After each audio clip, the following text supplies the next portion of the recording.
let me just start on something you said, Joan, and which I'm sure is in, frankly, everyone's minds when we talk about fan engagement as well.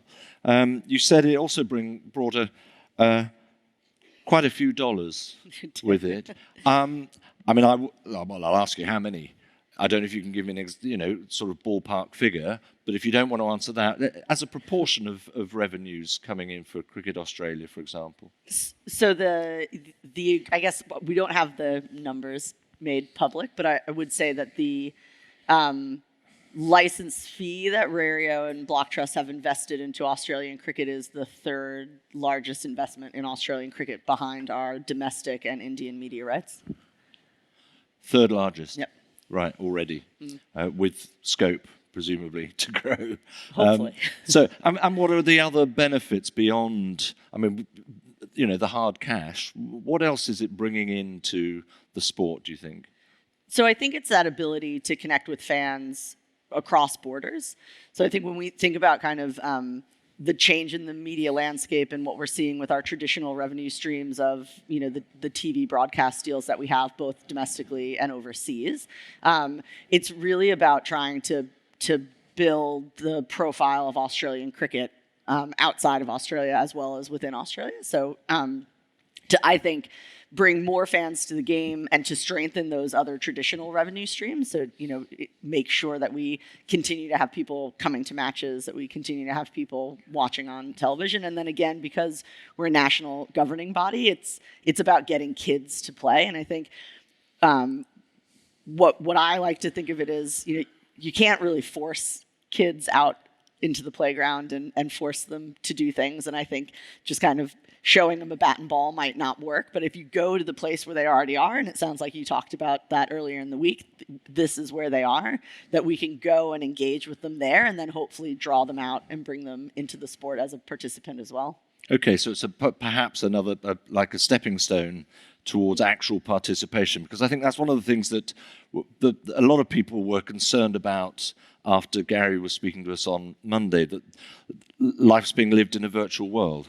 And, everyone here loves the sport, loves what we would say is the real sport, and there might be some anxiety about the route that NFTs would take new fans. Yeah, and I've got a question that someone gave me earlier, which I'm just going to bring in if I can. Is racing going to become a sport of people cheering at holograms? That was a sort of sense of concern about what these might do. So to me, I think it sits alongside the physical participation, whether you're playing the game or attending a match. And I think I would tell a story very early on when I was trying to sell this around the business that, the 10-year plan is a kid running around the MCG with his mom's phone, finding the AR cricket ball that's hidden somewhere, that gets them the NFT, that registers them for Cricket Blast, that gets them a free bucket of chicken from KFC because you got to keep the sponsors in. But it's how do we use the blockchain technology and use NFTs to be more connected with our fans. So, we do almost all matches now in Australia are live scored on the MyCricket app. And so we know if you hit a 50 on the weekend, we can drop you an NFT into your wallet that gets you a Powerade from Woolies on the way home. I mean, that's the kind of, I think, level of connection and personalization that we're hoping to build out with the program over time.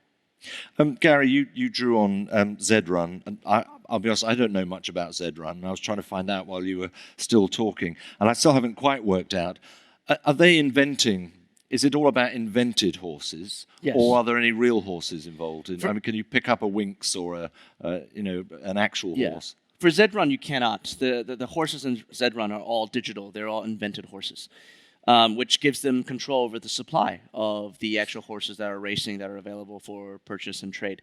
But there is a new version or a new competitor to ZRun called Silks, which I actually don't understand the mechanics of it, but it is supposedly tied to the performance of real horses.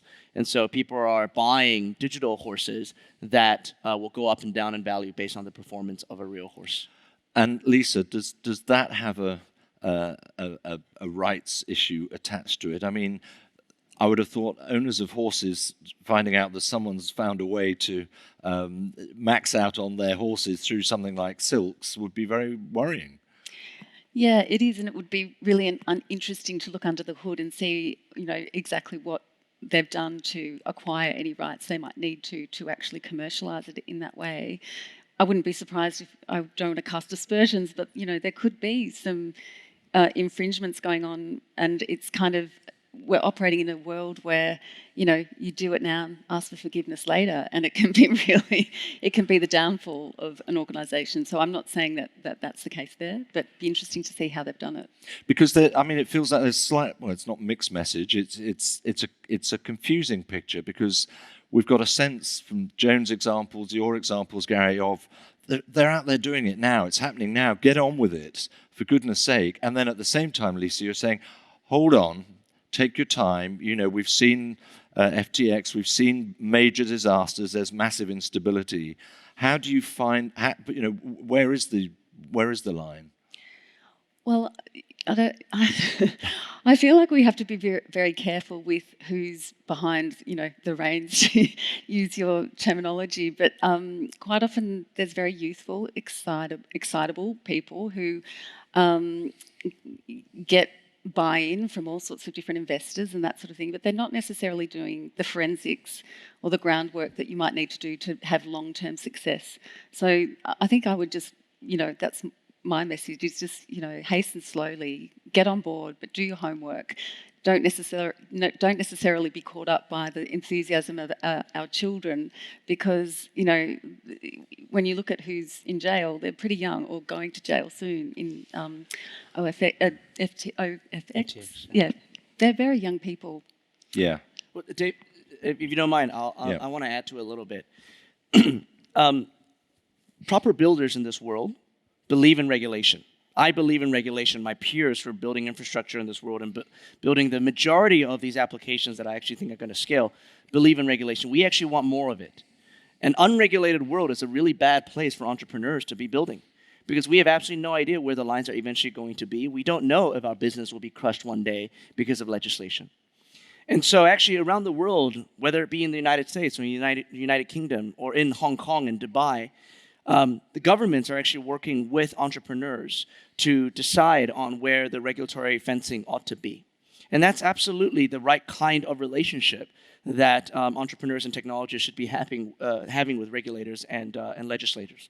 And we are lucky that, at the very least in Hong Kong, I know for a fact, because I'm part of these conversations, that those that hold the reins for what future regulation will look like are actually asking experts, are trying to learn about the technology, and are creating rules that protect the consumer, but also allow for margin and innovation. And so I definitely do encourage, and I do not know anything about the regulatory framework here in Australia, but I do hope that lawmakers and regulators here in Australia are working actively with the builders and the technologists to build for that better world collaboratively. Mm. And Joan, how complex and how much time did it take working with ACA, with the Cricketers Association, on issues of image rights, of their share of the revenues, etc.? Yeah, so we joke that in the time that it took us to get the agreement done, we had 3 babies born, I think like 6 cases of COVID, like 7 months of parental leave dispersed amongst the group. It took 8 months solid just working with the ACA to get ourselves on a position where we were comfortable with the agreement between CA and the ACA, so that we could approach the vendors and start to contract with the technology companies. And I think going in, we all thought the tech would be like the hard part, and it certainly was not. The hard part was getting the right framework and having, ensuring that we were protecting ourselves for potential future regulations, that we were trying to, be really thoughtful about how we approached it. We made the scope quite narrow so that we saved things for ourselves to do in the future. We didn't pick like a blockchain partner that does everything for us. We were doing a digital collectibles program, so we protected scope. But yeah, it took quite a long time. The due diligence that we did took took up like a mountain of work and a large group of people and 2 law firms and 2 consulting firms to help us do it. And I'm really glad that we did. While I think when like the AO Art Ball launched, I was like frantically on my computer trying to get one in the first drop while I was on a Teams call with the ACA about a point in the agreement. And I remember thinking like, oh, I'm so disappointed that like they kind of pipped us and got there first. Like we wanted to be the first Australian sport to get to market, but I am really glad that we did because it's the IP landscape is so complex for us.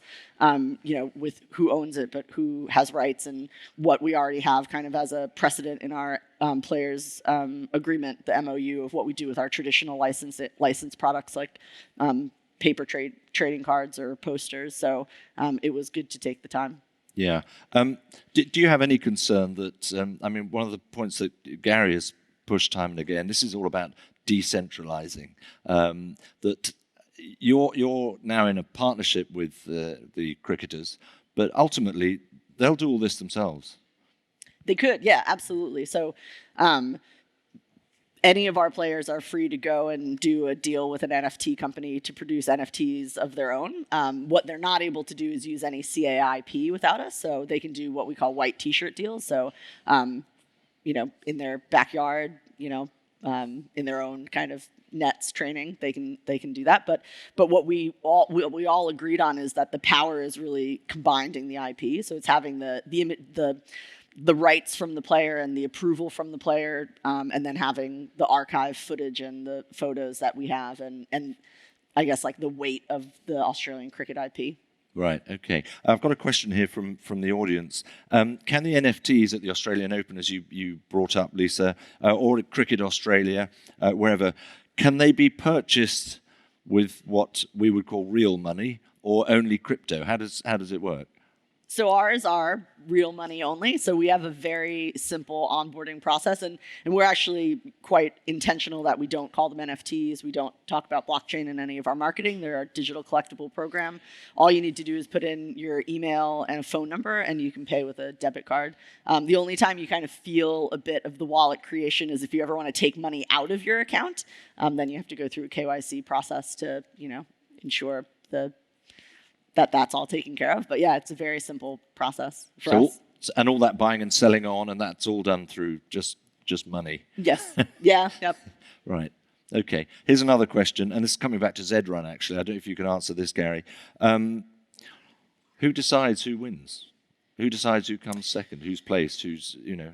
How does it work? Yeah, there is an algorithm, right? So it is it's a decentralized algorithm, which means that not a single computer can decide whether or not a horse wins. There's a set of rules, and based on the horse's attributes, there's a probability that the horse might win, right? So the more you train up your horse, the greater your chances ought to be of winning. And then again, because it is decentralized, it's meant to be a world in which a single entity can't just game every single race. Now, I haven't dug into the code. I don't know how decentralized and how good this algorithm is. So I can't vouch for it, but that's the way that it's designed and marketed. It does feel as if there is ZRun, well, the racing world should be running this sort of show. Oh, I absolutely believe that. Now, one additional thing, though, I want to say is that the racing world has a massive advantage over ZRun because you do have not only the real horses, but the real experience. The key thing to understand is that these digital experiences are not meant to replace the real world experiences. They're meant to be incremental. They're meant to be additive. I had a conversation with a lovely gentleman yesterday about museums who I work with being very worried that if we put our collections online, it's going to cannibalize people coming to the museum. It will not. It might very well increase the number of your foot traffic in a museum. The reality is, and I was talking very specifically with the British Museum and trying to talk to them about why they would take the Rosetta Stones or the Elgin Marbles, right, and turn them into NFTs. And the conversation is, and they're worried that by doing so, people would stop wanting to come and scared that it was going to replace that experience. And they're saying how seeing the Rosetta Stone in real life is just so much better than seeing a digital picture or even a 3D rendering of it. I get that. But the 3 million people who go to the British Museum every year, It is an experience that the vast majority of the world will never, ever, ever, ever have.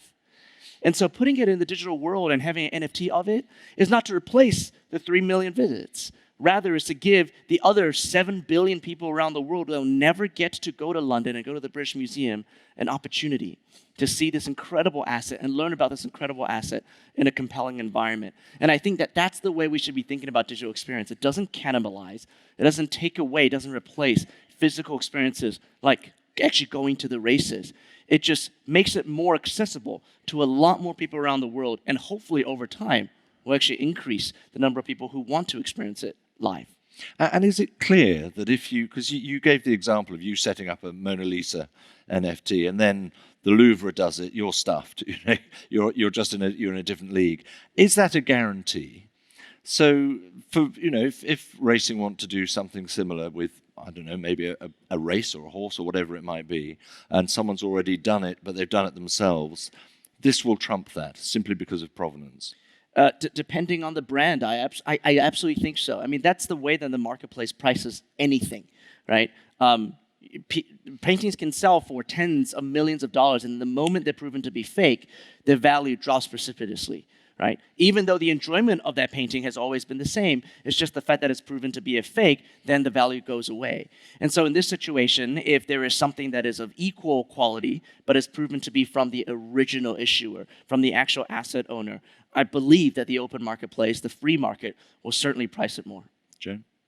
Yeah, I agree. And I think that's why the companies that are going into the sports space, like the NFT companies, are spending such a significant amount of money on buying the rights and license fees, is because they know that having that proof and the real logo and the kind of the official program of Cricket Australia, of the NBA, really does carry a lot of weight, and it is worth it. And so there are lots of NFTs that you can buy that are like cartoons of Virat Kohli, but as soon as the official comes on to the market, it does hold a lot more value. And I think because also the true rights holders, we have the access to the real life experiences, like you were saying. So you could make a cartoon of Steve Smith and sell the NFT, but I can actually call Steve Smith's agent and say, hey, will he do an appearance for these NFT holders? And so we have the access to the players, to the stadiums, to the experiences that our fans really want, and I think that's the value that comes with it as well.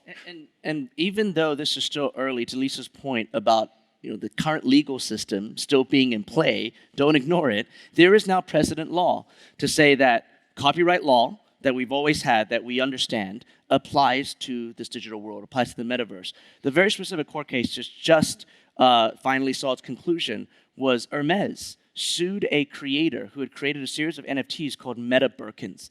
They literally took the Birkin bag and they created a series of NFTs, said it was a parody of the Birkin bag, and sold it for hundreds of thousands of dollars. And Hermes, over the course of the last 2 years, has been chasing this guy in the courts, and they won because the court said, yes, the IP of the Birkin bag still belongs to Hermes, and even in this new digital world, Hermes has the rights to that IP. And so licensing, extremely important. Like, people should not and cannot be just running around afoul of traditional copyright law. I've got a couple. Please do, Lisa. Go on. I would just add to that you've got to build in, I suppose, to any commercialization offering, enforcement of your IP rights to sort of stamp out the dilution that can happen to your brand or to your NFT or your real world items through the misconduct really of bad actors out there, and they do want to make a buck as well. And that's in some ways that's what blockchain technology enables. Everyone could create an NFT and mint it, but if you're infringing someone else's rights, the only way those rights remain valuable is if you enforce them. Here's a really good question. Does NFT values, are they based on performance to a certain extent as well? Because there's a question here, which is if the NFTs of players go up in value, do the players get any benefit from that at all? So yes and yes. So because our player trading cards are used in the D3 Club online strategy game, so as the players are playing and as they're playing well, you'll see the volume and the volume of trading for those cards going up on the marketplace, and you'll see the value of those cards going up as well. And so it's like fascinating to watch. So we did them for the BBL, and this was like a great example. We had a really hard time finding some headshots of the very new players, and so Patty Dooley had never had a headshot taken at all before he played his first game for the Hurricanes, which was like an absolute cracker of a game. And we were like scrambling to find any. We were like, can someone just take a photo of him like in the sheds so that we can make this NFT, because like he's people want it, the marketplace wants it to put into the game. And yes, we have a very detailed part of our agreement that shows kind of how the revenue flows. So the players do benefit directly from the sale of each and every one of their NFTs. So the more they sell, the higher value they sell, then the more money the players will get in the end. Okay, thank you. Here's another question. I'm a little bit naive in this area, if I'm honest, but you talked about ESG at one moment, Lisa. Ethereum as a network and a platform, is it a huge energy consumer? Yeah, that's a great question. It used to be. It had a consensus mechanism that was known as proof of work. So computers had to crack a cryptographic code to create a new block of information and to earn Ethereum. And that sucked up a lot of energy. But over the course of the last 3 years, there's been a significant effort of switching Ethereum from proof of work to a new consensus mechanism called proof of stake, which no longer requires computers to do this cryptographic work.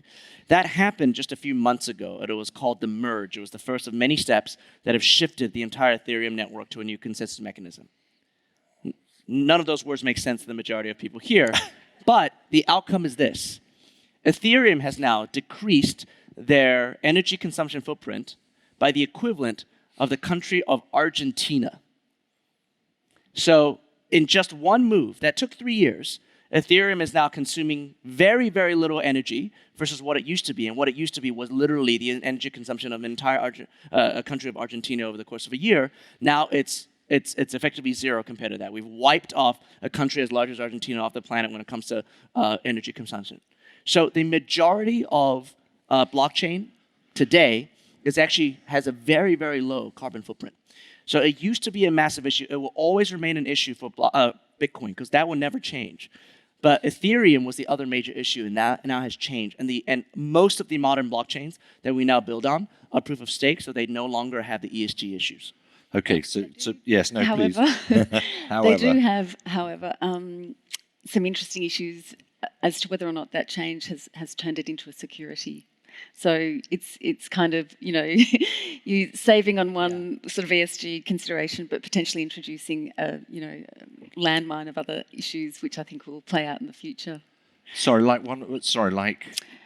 Oh, so turning Ethereum into a security because it is now proof of stake in its consensus mechanism, which changes, it kind of changes the whole story with Ethereum. Yeah, so in short, the Securities Exchange Commission in the United States now believes that because it no longer takes work to create Ethereum, to earn Ethereum, it's no longer a commodity. Right. The CFTC has now effectively lost control of regulating the Commodities and Futures Exchange Trading Commission has lost control of it.